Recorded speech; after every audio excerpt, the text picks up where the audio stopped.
আসসালামু আলাইকুম। ইভাস কিচেনে আপনাদের স্বাগত।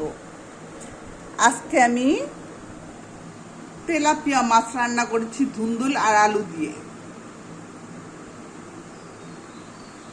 তেলাপিয়া মাছটা ভেজে রান্না করলে ভালোই সুস্বাদু হয়, সুন্দর করে মশলা দিয়ে।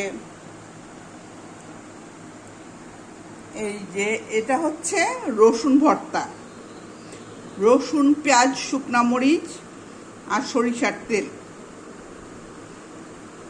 আগে শুকনা মরিচটা ভেজে গ্রাইন্ডারে গুঁড়া করে নেবেন, যে যেমন ঝাল খেতে চান।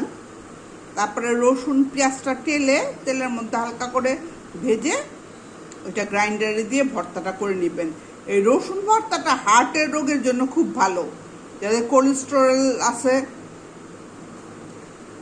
চর্বি কাটে, তারপর ঠান্ডার সমস্যা আছে যাদের ডায়াবেটিস আছে, তারা এই রসুন ভর্তাটা খেতে পারেন। কারণ কাঁচা রসুন খাওয়াটা সবাই খেতে পারে না, গন্ধ লাগে অনেকের কাছে, বেশিরভাগ মানুষের কাছে।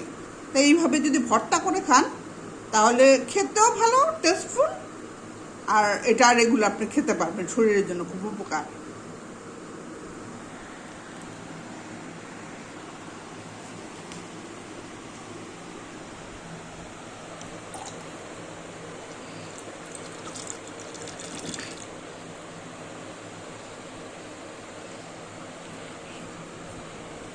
ঈদ উপলক্ষে সসটা কিনলাম।